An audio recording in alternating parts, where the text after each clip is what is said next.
Na aula de hoje vamos falar sobre as termoelétricas. A gente considera as termoelétricas aquelas usinas, geradores de energia elétrica, cujo combustível é o combustível fóssil, né? Portanto, carvão, gás natural ou petróleo. O processo, né, de transformação de energia ou de calor em trabalho em uma usina térmica se dá pelos princípios de termodinâmica, ou seja, uma fonte de calor entra com uma quantidade de energia, né, uma energia térmica. Eu preciso então de uma fonte de calor, eu preciso ter liberação de calor, preciso esfriar esse meu processo, que é a diferença entre essa quantidade de calor de entrada para saída produz o trabalho. O rendimento das usinas termoelétricas, em geral, é bem baixo, que é dado pela lei da termodinâmica, a quantidade de energia de entrada e saída. A diferença entre elas dá exatamente o trabalho, dividido pela energia de saída, né, aqui caracterizada pela sua temperatura.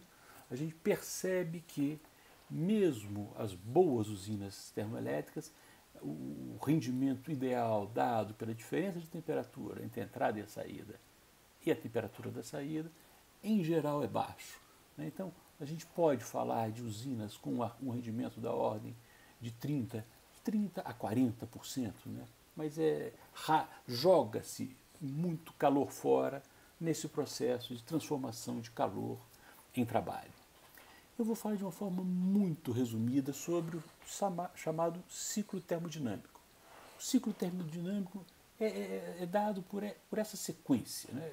Você comprime o seu fluido, você esquenta o fluido, em geral, usando combustível, esse fluido quente expande e produz o trabalho, e aí você precisa resfriar esse fluido. O fluido pode estar num circuito aberto, né, entra e sai, ou num circuito fechado. Vamos falar um pouquinho sobre tipos, né, dessa conversão, né, de calor em trabalho.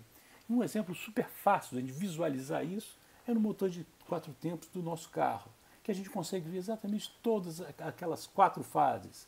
Primeiro, comprimindo a mistura gás com gasolina.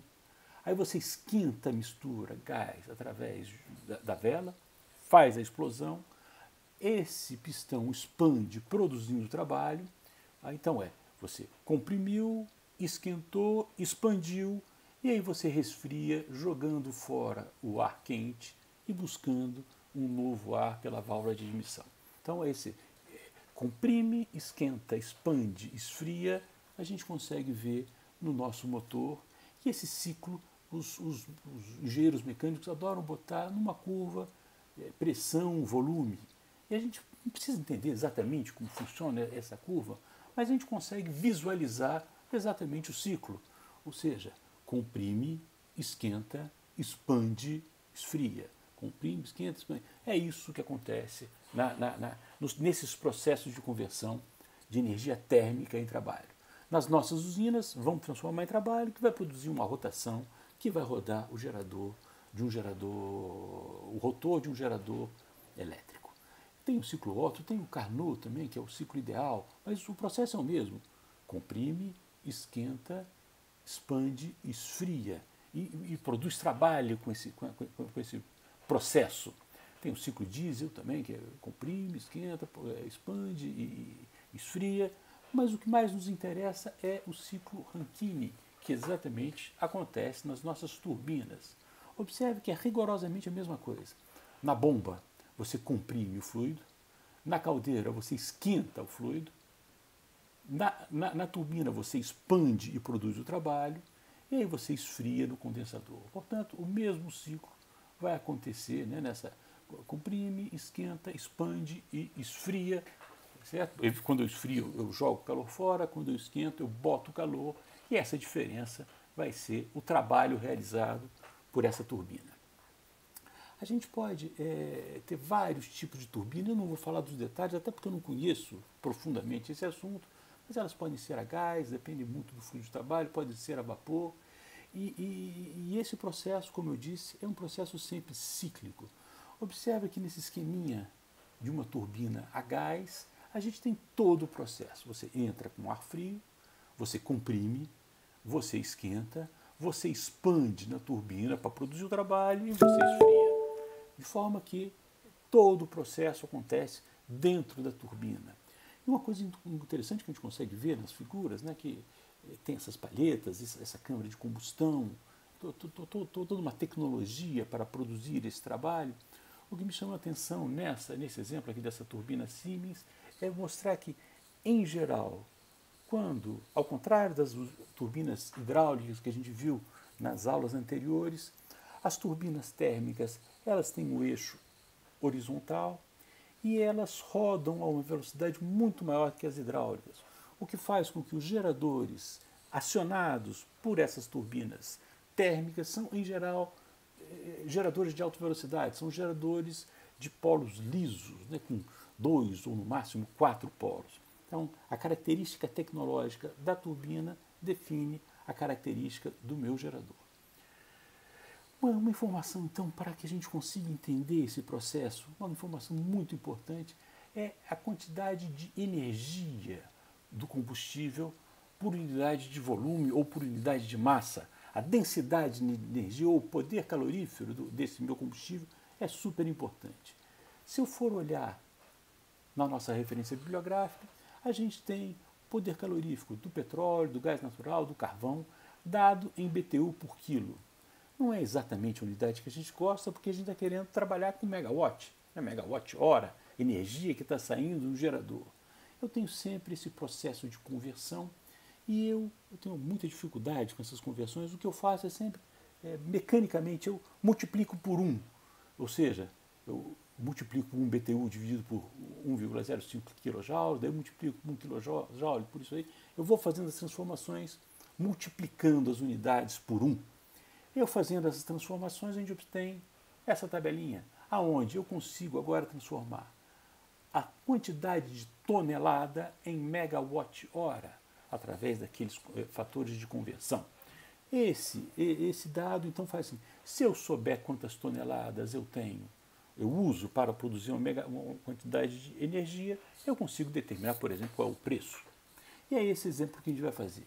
Vamos começar com carvão, vamos supor um rendimento de 40%, e eu vou botar uma usina, por exemplo, de 100 megawatts.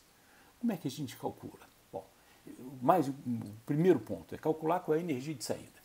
Minha usina de 100, operando 24 horas, vai produzir 2.400 megawatt-hora. Não é essa energia que eu tenho que entrar. Evidentemente, a energia de entrada é a de saída dividido pelo rendimento. O rendimento que nós consideramos foi 40%, portanto, eu vou precisar de 6.000 megawatt-hora de carvão para produzir esses 2.400 megawatt-hora de saída desse meu gerador.